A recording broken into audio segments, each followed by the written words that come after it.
How many times can you say that and know that you were on the spot where an actual tornado ripped through the town? June 28th, 1924 was a day that the town of Lorain, Ohio would never forget.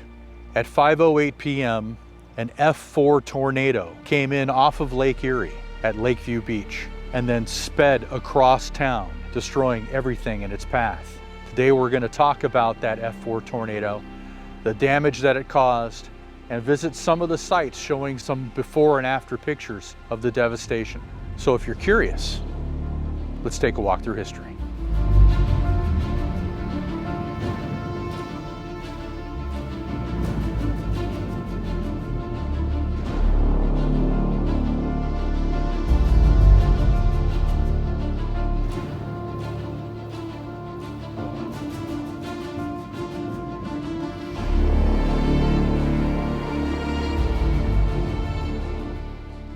In 1924, Lakeview was a big draw for those who looked to escape the heat of a summer day.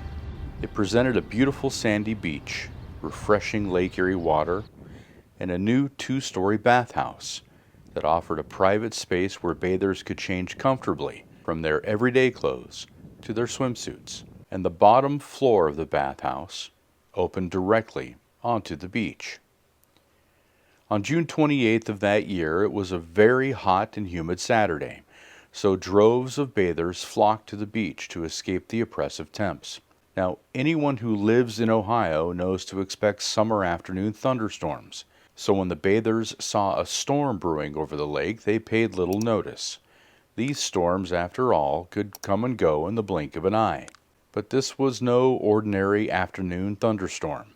This storm had already dropped a tornado on the town of Sandusky, taking the lives of 7 people. Now it was headed straight for Lakeview Park and the town of Lorain.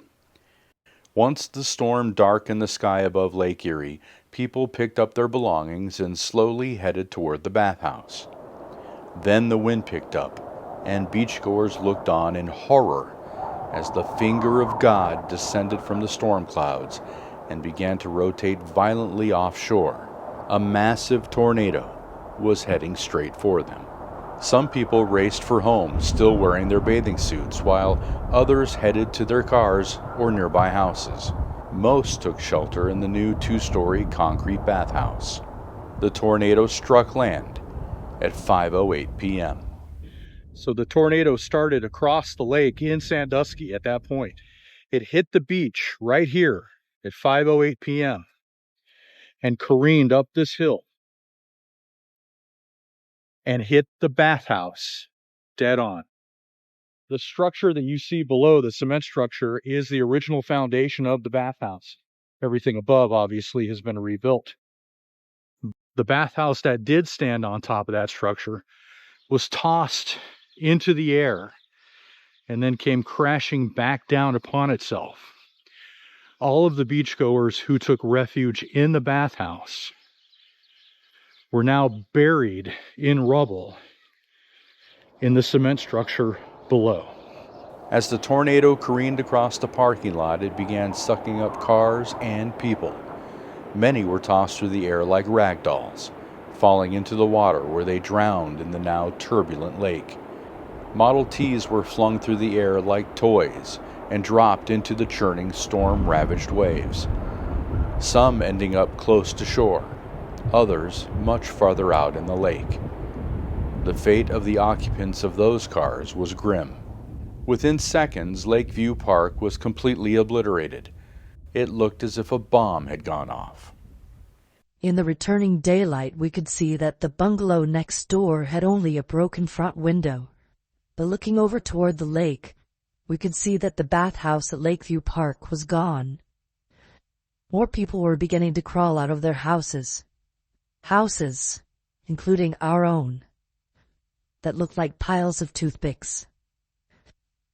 Emily Doan. The tornado was taking aim at the densely populated residential area of Lorain, almost as if it were a living creature. This tornado had a goal: complete and total destruction.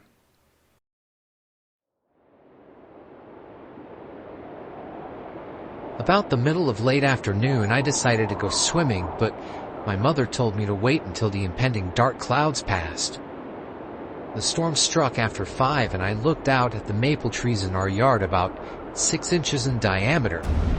They were bent down to the ground like stems of a daisy, and the noise was like gunfire. George Meyer. We're at the corner of West Erie Avenue and Lakeview Boulevard. In 1924, this was the home of Minnie and Allison Babcock. The tornado was gaining steam and debris as it ripped through the area of the town. Minnie and Allison survived the tornado, but their house was hit hard and took several months to repair. Here on West Erie Avenue was the home of Henry Wormser. Henry's home was not as fortunate as the Babcocks. The house was lifted from its foundation and settled in a fashion reminiscent to a Tim Burton movie. This photo is a prime example of why some people say tornadoes have personalities. While the entire neighborhood was facing the onslaught of 200-plus mile-per-hour winds, Henry's home looks to have been targeted by the storm, while the homes right next door experienced far less damage.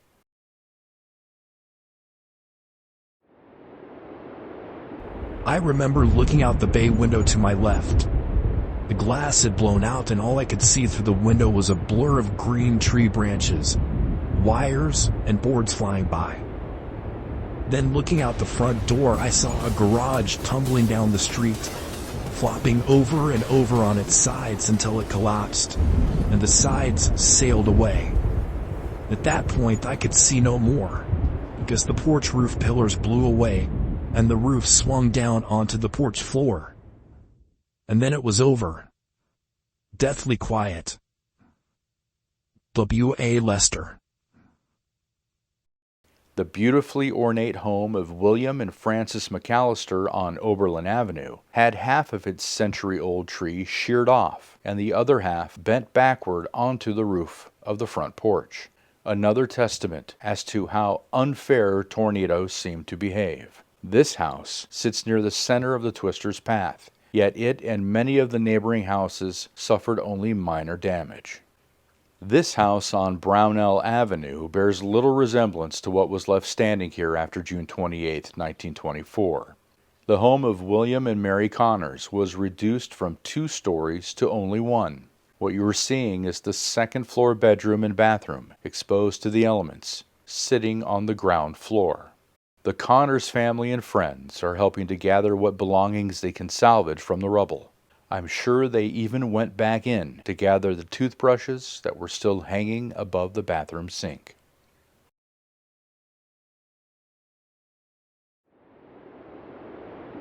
The first sign of the approaching storm was that I felt the house move, and thought to myself that this house must not have been built very well. The tornado picked the whole house up, moved it, and put it back down askew to the foundation. It tells you to go to the basement in a tornado, but if we had done that, we would all have been killed. The corner of the house was resting on the washing machine. Effie Heaps. If you lived between Erie Avenue and 7th Streets, you were in the direct path of the tornado and would be lucky to survive. If your house wasn't reduced to matchsticks, you had a chance, but even houses that remained somewhat upright saw their share of death. The Van Dusen family who lived here on 5th Street prepared to sit down to dinner with guests who had just arrived from Columbus. Mr. Van Dusen realized something was wrong as gale-force winds began to strengthen outside. He rushed his family and 8 guests to the basement. Out of the 10 people who sat down for dinner, only one, an 8-year-old girl, didn't make it to the basement. She hid, terrified, near a piano in the dining room. The sound of a house being lifted and pushed sideways by 200-mile-per-hour winds pierced the air. As the home began to shift, tons of debris fell into the basement and on top of those seeking shelter below. 5 of the 9 people in the basement died. The rest were trapped in the ruins of the house, unable to escape. The only person who was uninjured was the little girl who hid in the dining room next to the piano. This house on Hamilton Avenue was the home of Andrew and Mattie Braun. As you can see from the photo, there was nothing structurally sound about the house after the tornado passed. In fact, it appears the entire west side of the house caved in on itself. Maddie Braun did not survive. Her cause of death was struck by building in a storm. It is said she was attempting to fix an awning when the storm hit. She is buried along with her husband in Elmwood Cemetery in Lorain. She was 69 when she died. Andrew would follow her 12 years later, at the age of 84. At this point, the monster tornado was halfway through the city. The destructive path of the tornado was already an impressive swath of decimation. It's no exaggeration to say the town looked like a lawnmower had run over it. In some spots, neighboring houses stood tall, with only minor damage, but in most areas, houses and other landmarks were completely wiped away, leaving only foundations and driveways intact. Lorain's churches also felt the wrath of the tornado. The First Congregational Church stood on the corner of West 4th and Washington. The tornado blew the church steeple onto Fire Station Number 1. The next day, the church members met at Irving School to give thanks for those who survived. They immediately started to raise money to build a much larger church on the same site. The First Methodist Episcopal Church on West 6th Street didn't fare much better. The front facade was almost completely destroyed. The shingles were scraped away. There was a giant hole in the roof, and the surrounding landscape looked like something out of a war zone. But the congregation set forth and rebuilt their house of worship, which today stands triumphantly as the Greater Victory Christian Ministries. St. Mary's Catholic Church was also in ruin. The tornado did so much damage that the roof was caving in on itself. Local authorities eventually decided the church could not be safely repaired and condemned the building. Oddly enough, it had to be dynamited 3 times before it could be torn down. The Catholic Church, this church, the church on the corner, okay, those are all destruction zones. So right now you are standing on ground zero of where an F4 tornado was on the ground. Unbelievable. How many times can you say that and know that you are on the spot where an actual tornado ripped through the town? Yeah, I mean, what you see there, that is still the same facade. Oh, okay. You know, that the part that we're seeing there with the stained glass there and the keep, that's original. Oh, They okay. just build put a it new roof back on it. from the inside, Yeah. basically. And put a new stained glass window in it. Okay. And, you know, my thoughts have always been, what in the world would you do if, say, we were standing on the sidewalk and that thing was coming at you? What would you do? Yeah. And another thing to think about, after the tornado wreaked its havoc, all the communication lines were down. So how do you call out to the surrounding communities to say, hey, we need help? Yeah. There were literally boys on bicycles who rode to the next town so that the wire service could get word out to the surrounding communities that something happened here.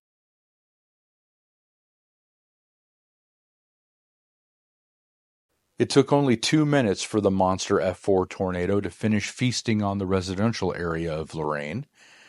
It was a devastating path that was almost a mile long and nearly 2,000 feet wide.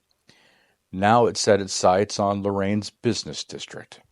It hit Broadway at 10 minutes past 5. The bottom of the twister dragged along the street, mowing down everything and everyone in its path. In seconds, tall buildings were splintered into kindling, and cars were hurled by the wind into storefronts. Streetcars flipped on their sides. Telephone poles and electric light poles were ripped from their bases. And under the bricks and shattered glass, people lay unconscious. My family lived in the 2nd floor apartment above the Crystal Restaurant. When the tornado hit, all 4 of us fell through the 2nd floor to the 1st floor. My brother and I eventually got free of the debris and wandered along Broadway, looking for Mother, who was nowhere to be found. Mother was trapped under an icebox but finally got free. She wandered up and down Broadway all night looking for us. By 8 o'clock the next morning we were finally reunited, but my sister Dorothy was missing. After a search of the debris, Dorothy's body was found. Cookie Lalonde. Broadway was a nightmare, as you can see from this photo of the wreckage at Broadway and 6th Streets. Bricks, splintered wood, and glass littered the streets. Nearly every window of the Lorain Hardware Company at 502 Broadway had been blown out, and much of its inventory was sucked from the building. But nothing compared to the devastation that occurred at the State Theater. Right up here around the corner was the entrance to the State Theater. Now, the State Theater would have been fine and would have withstood the tornado. But right next to the theater was a very tall building, very tall for this area. Building was, I believe, it was 5 stories tall. And the tornado lifted the roof off of that building, and it landed on the State Theater's roof. On June 28, 1924, the opening music being played from the orchestra pit for the silent movie that was about to start was deafened by the rumble of the giant tornado. The staff and patrons inside had no idea what was bearing down upon them. When the tornado hit, the State Theater held strong, but the Wickens furniture store next door was no match for the F4 monster.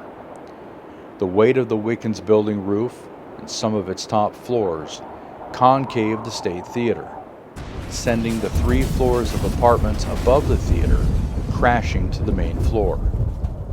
15 people were killed, a miraculously low number, considering the matinee that played earlier in the day sold 1,000 tickets. Then the tornado carried on, and it hopped over the Black River, which is right there, and hit the shipyard. The twister now headed for the Black River and then the industrial area of the town. It destroyed the B&O Bridge, which spanned the river and then hit the American shipyard. Finally, the tornado made it to the eastern residential area of town. Colorado Avenue was home to the Kachui family. What the tornado did to their home became one of the most famous photographs from the storm.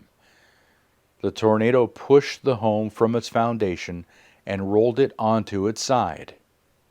Here you see the Kachuis trying to navigate their sideways home, attempting to salvage anything they could before the house buckled under its own weight.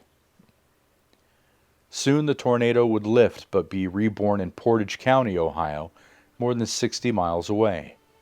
The storm would wreak havoc on a few barns and orchards and would unfortunately take 3 more lives. With 85 deaths, the Lorain tornado of 1924 still holds the record for being the deadliest single tornado in Ohio and the 4th deadliest ever in the northern United States. 35 blocks in the town were affected by the tornado. 200 downtown businesses were destroyed. 500 houses were destroyed and another 1,000 were damaged. 7,000 people in town needed temporary shelter. This year, the city of Lorain is hosting the Tornado Centennial. The Lorain Historical Society, Public Library, County Metro Parks, and others are all hosting commemorative events on June 28th, and there are guided walking tours downtown every second Saturday, beginning in June and running through September. Head over to lorainhistory.org for more details. I'd like to thank the Lorain Historical Society for their invaluable help with the research for this video, as well as Betsy DeAnnabelle, author of the book The 1924 Tornado in Lorain and Sandusky, Deadliest in Ohio History. Betsy's book gives detailed accounts of the tornado and in-depth stories of the people who were impacted. It's a fantastic read. I have a link to it in the description below if you're interested. So we're going to leave you with more scenes of the destruction from the site of the deadliest tornado in Ohio history. Thank you so much for watching. We'll see you next time as we explore more curious history. Take care.